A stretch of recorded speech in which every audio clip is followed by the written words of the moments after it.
Hello friends, आपका स्वागत है मेरे इस प्यारे से YouTube channel EDU physics Hindi में।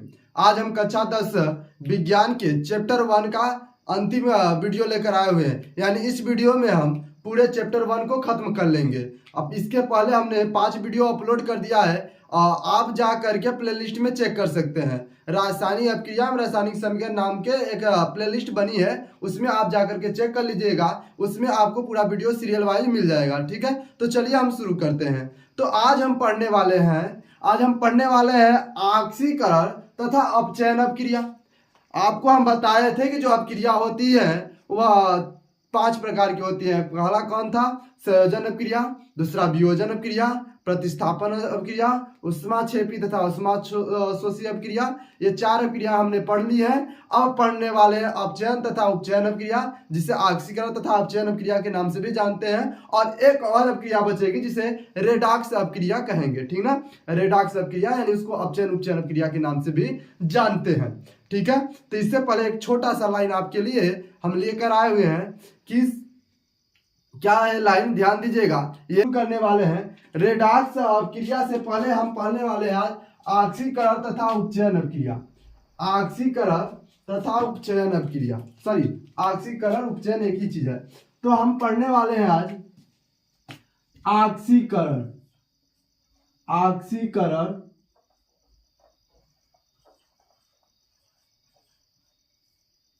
आक्सीकरण जिसके हम पहले लिख लेते हैं हेडिंग, तथा अपचयन अपक्रिया। अपचयन अभिक्रिया।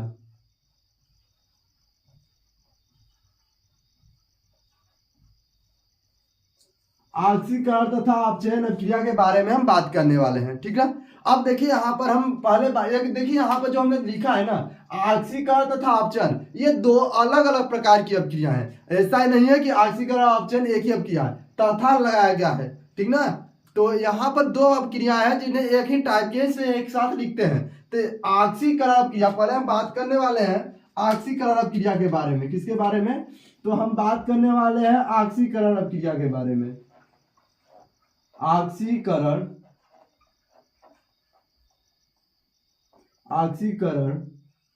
अभिक्रिया।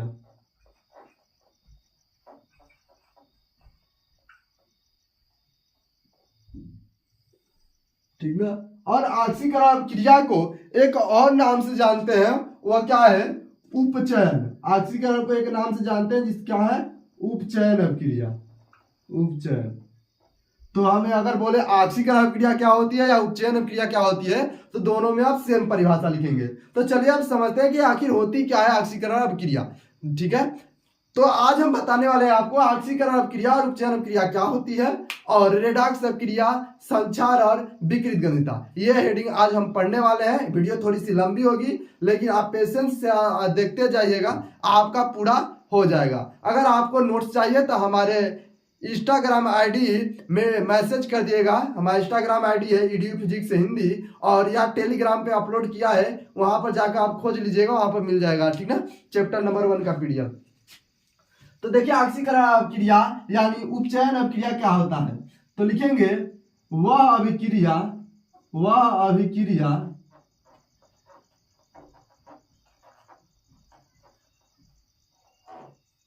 जिसमें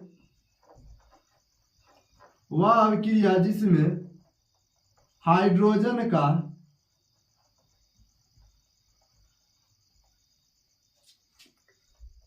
चलिए पहले ऑक्सीजन को लिख लेते हैं, क्योंकि पहले योग होता है। तो वह क्रिया जिसमें ऑक्सीजन का योग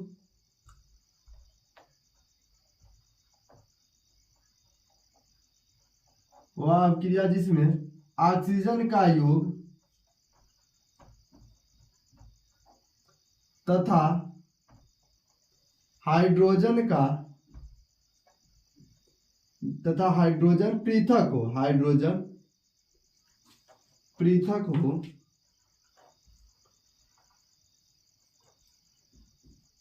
पृथक हो आक्सीकरण अभिक्रिया कहलाता है।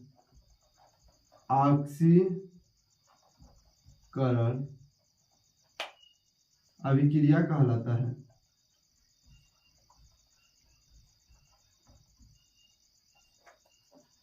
ऑक्सीकरण अभिक्रिया कहलाता है।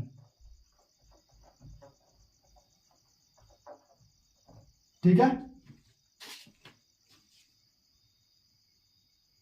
यानी कि अगर हम बोले कि जो ऑक्सीकरण अभिक्रिया होती है, इसमें जब किसी दो यौगिक को आपस में मिलाया जाता है, ठीक ना, तो उस यौगिक में से हाइड्रोजन जो होता है बाहर निकलता है और ऑक्सीजन जो होता है एक दूसरे से मर्ज हो जाता है। तो इस प्रकार की अभिक्रिया जो होती है ऑक्सीकरण अभिक्रिया कहलाती है।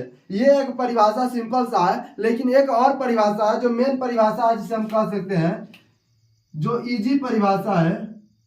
तो क्या है वह अभिक्रिया, यानी वह परिभाषा क्या है जिसको ऑक्सीकरण में हम अभी लिखने वाले हैं। ये इंपॉर्टेंट है, लिखिए क्या है समझिएगा। वह अभिक्रिया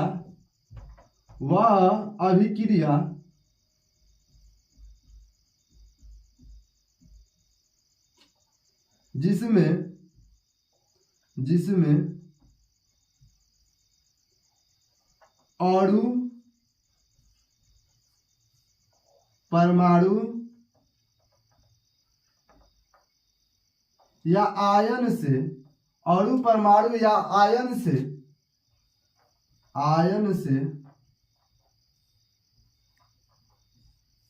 इलेक्ट्रॉन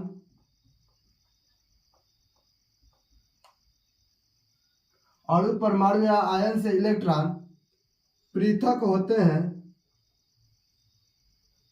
पृथक होकर धनायन बनाते हैं,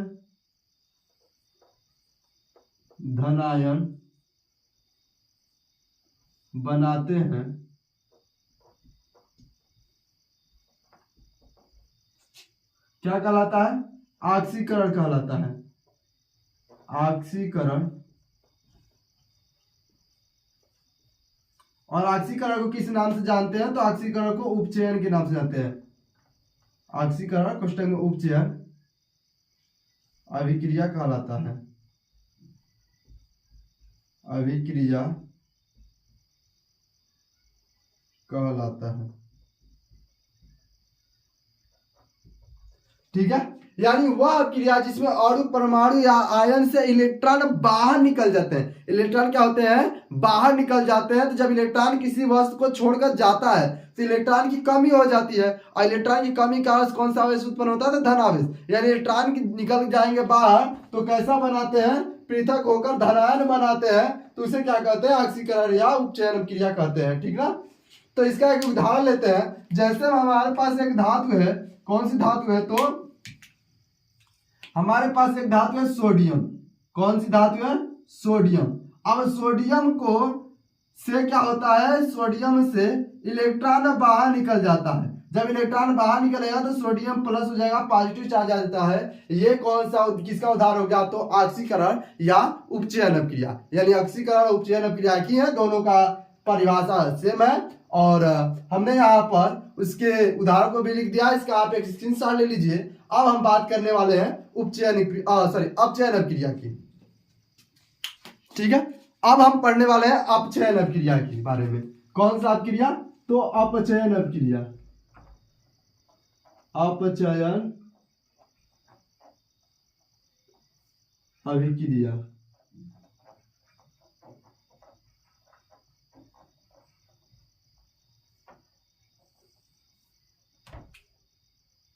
ठीक है, तो अपचयन अभिक्रिया क्या होता है? तो अपचयन अभिक्रिया जो होता है बेसिकली उपचयन अभिक्रिया के सीधे अपोजिट होता है। उसमें ऑक्सीजन का योग हो रहा था, हाइड्रोजन पृथक हो रहा था। इसमें हाइड्रोजन का योग हो, ऑक्सीजन ही पृथक हो जाएगा। तो लिखेंगे, कैसे लिखेंगे?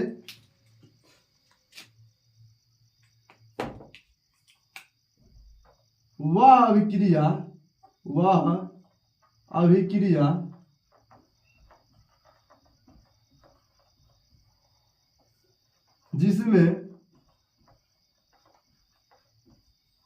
जिसमें हाइड्रोजन का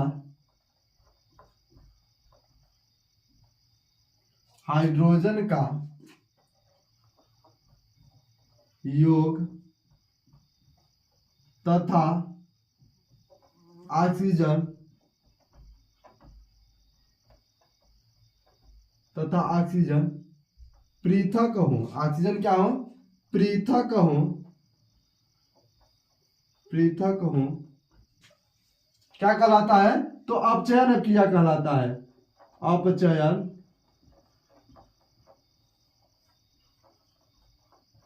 अभिक्रिया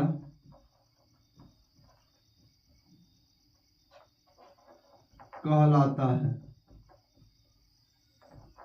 ठीक है, यानी कि वह अभिक्रिया जिसमें क्या हो रहा है कि यहाँ पर हाइड्रोजन जुड़ रहे हैं और ऑक्सीजन बाहर निकल जा रहे हैं, कुजात की तरह उन्हें बाहर निकाल दिया जा रहा है, तो यह अभिक्रिया जो है कौन सी अभिक्रिया कहलाएगी? अपचयन अभिक्रिया कहलाएगी।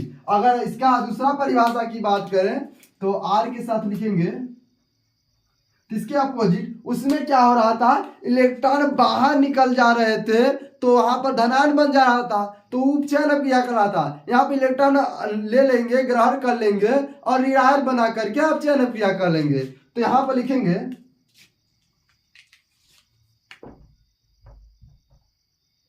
वह अभिक्रिया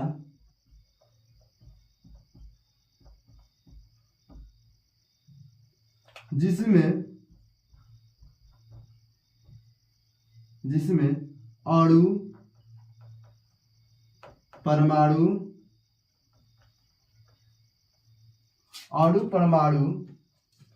या आयन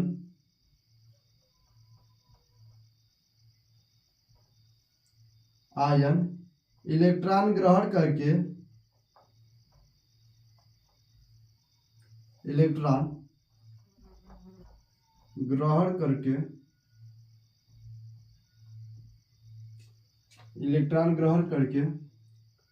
ऋणायन बनाते हैं। क्या बनाते हैं? ऋणायन बनाते हैं क्या कहलाता है? अपचयन अभिक्रिया कहलाता है। अपचयन अभिक्रिया कहलाता है।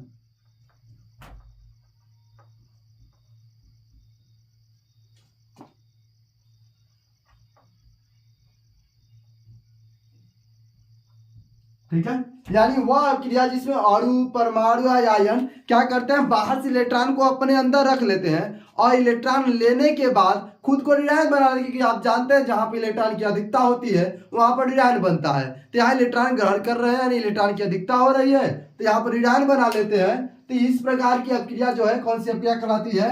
अपचयन अभिक्रिया। और इसका एग्जाम्पल उसके अपोजिट है, जैसे उसके लेफ्ट हैंड साइड वाला राइट हैंड साइड बन जाएगा और राइट हैंड साइड वाला लेफ्ट हैंड साइड का बना लेंगे और आपका ये उदाहरण बन जाएगा। ठीक है, तो ये हो गया आपका अपचयन अभिक्रिया। उपचयन अभिक्रिया पढ़ लिया। अब बात करने वाले हम लोग रेडॉक्स अभिक्रिया के बारे में, तो जल्दी से इसका स्क्रीनशॉट आप लोग ले लीजिए।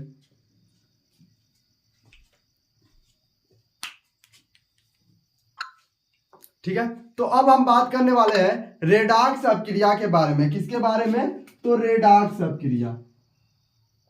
रेडॉक्स अभिक्रिया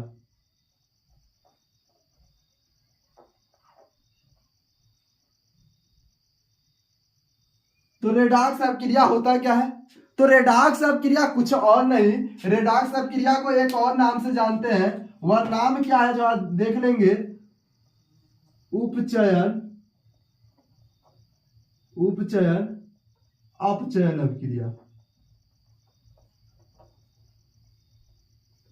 उपचयन अपचयन, ठीक है ना। रेडॉक्स अभिक्रिया को उपचयन अपचयन अभिक्रिया के नाम से भी जाना जाता है। यानी कि यहाँ पर नाम से ही क्लियर हो गया कि वह अभिक्रिया जिसमें अपचयन तथा उपचयन एक ही साथ दोनों अभिक्रियाएं हो रही हो उसे हम क्या कहेंगे?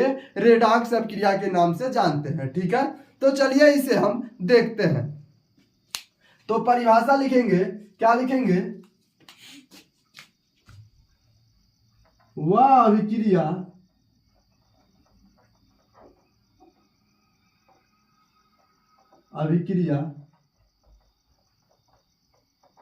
जिसमें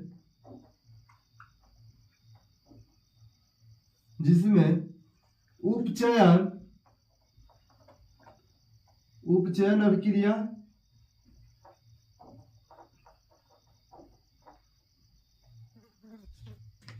उपचयन अभिक्रिया तथा अपचयन अभिक्रिया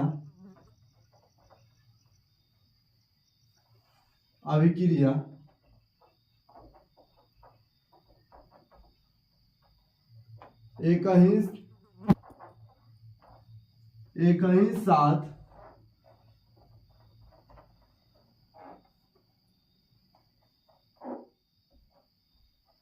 एक ही समय पर हो रही हो, एक ही समय पर हो रही हो, रेडॉक्स अभिक्रिया कहलाता है। रेडॉक्स अभिक्रिया कहलाता है।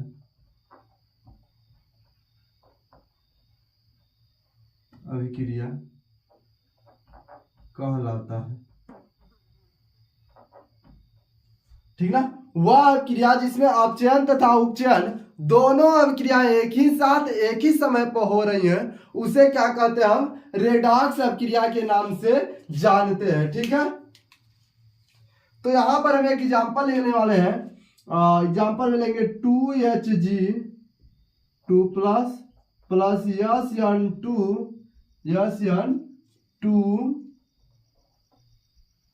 प्लस, ठीक है। रिएक्शन मार्क यहां पर देखिए हमने मरकरी और साइनाइड को लिया है Hg2 प्लस SN4 प्लस।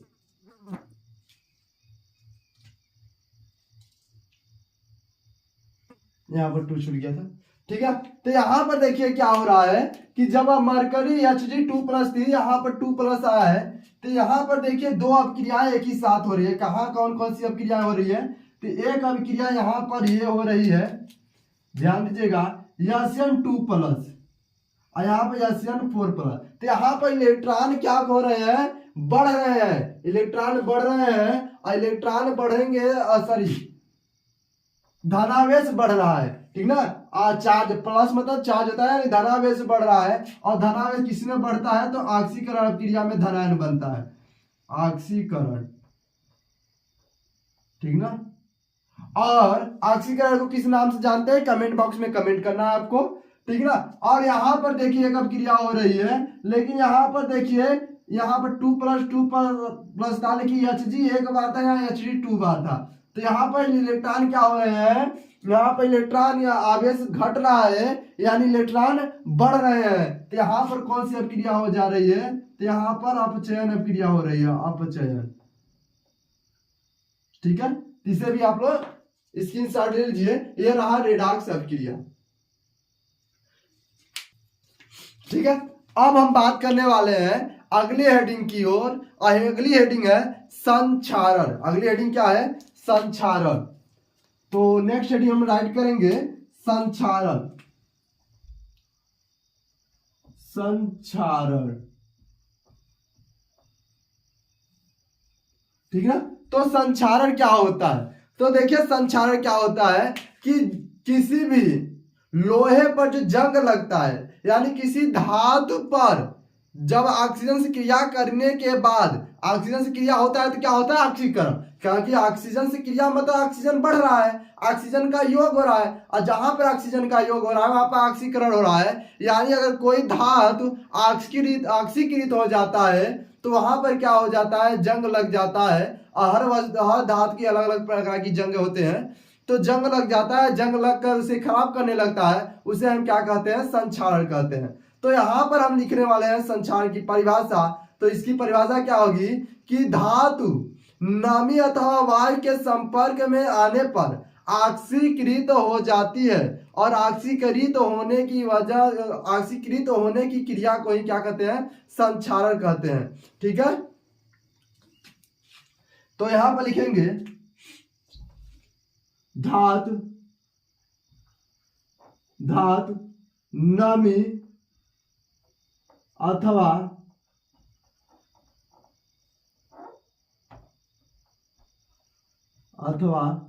वायु के संपर्क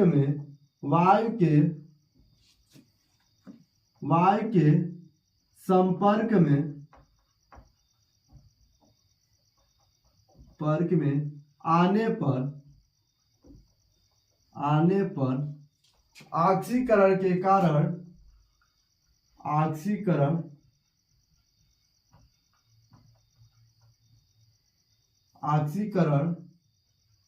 के कारण धातु नमी अथवा वायु के संपर्क में आने पर ऑक्सीकरण के कारण धीरे धीरे नष्ट होने लगती है। धीरे धीरे नष्ट होने लगती है। क्या होने लगती है? तो नष्ट होने लगती है। नष्ट होने लगती है। उसे क्या कहते हैं? उसे संक्षारण कहते हैं।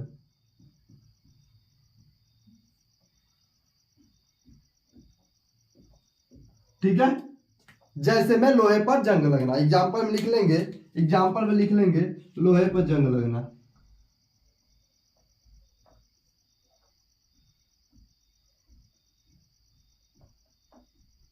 जंग लगना। अब देखिए इसका रोकथाम है, लेकिन रोकथाम को अभी नहीं पढ़ेंगे क्योंकि आगे जाके संक्षारण को हमको डिटेल में पढ़ना है। ठीक ना, तो इतना ही पढ़ना था हमको इस टॉपिक से।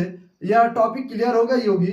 आपको एक एमसीक्यू के लिए क्वेश्चन बता देते हैं कि कभी कभी क्वेश्चन पूछा जाता है कि लोहे पर जंग लगना कौन सी अभिक्रिया है। क्वेश्चन है लोहे पर जंग लगना कौन सी अभिक्रिया है। ऑप्शन दे देगा ऑक्सीकरण, अपचयन, विकृत गंधिता, रेडॉक्स अभिक्रिया। तो आपको बता दें कि जो संक्षारण है यानी लोहे पे जो जंग लगना अभिक्रिया है यह ऑक्सीकरण नहीं बल्कि रेडॉक्स अभिक्रिया है। कौन सी अभिक्रिया है? तो रेडॉक्स अभिक्रिया है। कॉपी के कहीं कोपचे में आप लिख लीजिएगा कि लोहे पर जंग लगना कौन सी अभिक्रिया है, तो रेडॉक्स अभिक्रिया है। ठीक है। अब चलते हैं हम आज की लास्ट हेडिंग की ओर, विकृत गंधिता। विकृत गंधिता तो हम लिखने वाले हैं विकृत गंधिता।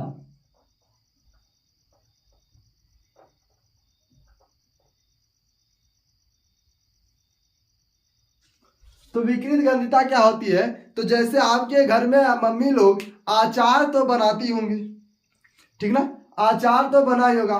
तो आप ध्यान दे होंगे अचार जो होता है हमेशा तेल में डूबा होता है, उसे कभी धूप में नहीं रखते। ठीक है।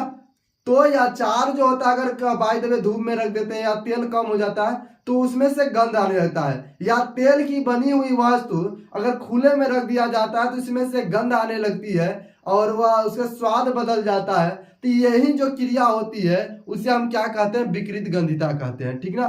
तो इसकी परिभाषा लिखेंगे कि वसा युक्त खाद्य पदार्थ, तेल अथवा वसा युक्त, क्या लिखेंगे? तेल अथवा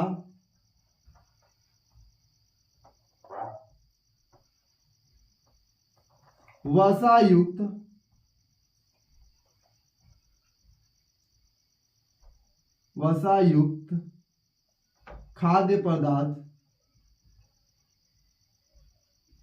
खाद्य पदार्थ ऑक्सीकरण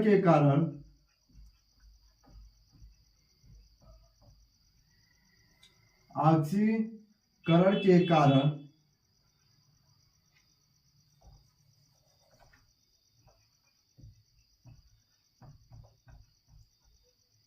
तेल अथवा वसा युक्त खाद्य पदार्थ ऑक्सीकरण के कारण गंध पदार्थ में छूट गया है, पदार्थ में ऑक्सीकरण के कारण गंध तथा स्वाद में परिवर्तन हो जाता है।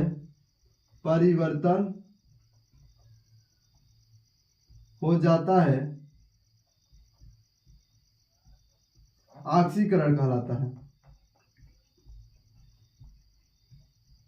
सॉरी, विकृत गंधिता कहलाता है। विकृत गंधिता कहलाता है।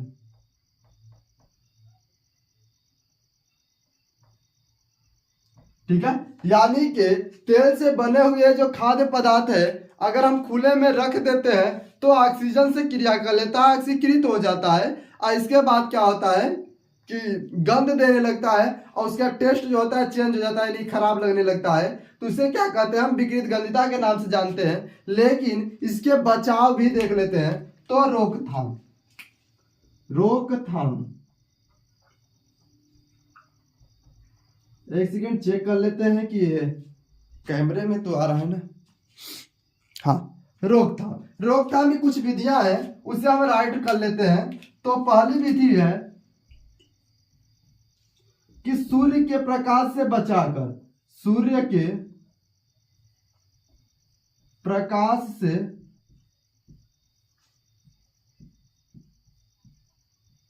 बचाकर।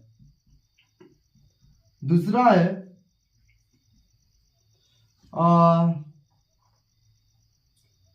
आलू चिप्स की पैकेट से, आलू चिप्स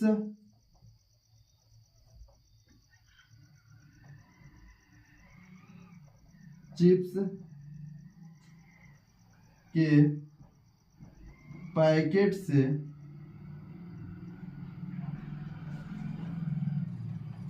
ऑक्सीजन, आलू चिप्स के पैकेट से ऑक्सीजन को निकाल कर, आयो कि निकाल कर गलत लिख रहे हैं, निकाल कर नाइट्रोजन भरने से, नाइट्रोजन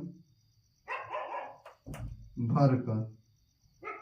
यानी कि जो हम कुरकुरे या पंजाबी तड़का जो हम नमकीनें खाते हैं उस नमकीन में देखते हैं कि जो आइटम होता है कम भरा होता है लेकिन गैस ज्यादा भरा होता है, जिससे हमें ज्यादा दिखता है। तो वह गैस जो होता है वह नाइट्रोजन गैस होता है। वह इसलिए रखा जाता है कि जो उसमें मटेरियल है, उसमें जो पदार्थ है वह तेल का बना हुआ है, वह खराब ना हो जाए, उसमें नाइट्रोजन गैस बना रखा जाता है। यानी नाइट्रोजन जो है संरक्षित करने का काम करता है। जो आपके गांव में देखते होंगे लोग सीमेंट चढ़ाने के लिए आते हैं तो उसमें जो वीर्य होता है उसे सेफ रखने के लिए उसे नाइट्रोजन गैस में ही रखा जाता है, लिक्विड नाइट्रोजन में रखा जाता है। यानी लिक्विड नाइट्रोजन में अगर कोई चीज रख देते हैं तो सालों साल ताजा बना रहेगा, वो खराब नहीं होने वाला। ठीक है, तो आई होप की वीडियो अच्छा लगा होगा। वीडियो अगर अच्छा लगा हो तो चैनल को सब्सक्राइब करके वीडियो को लाइक कर दीजिए।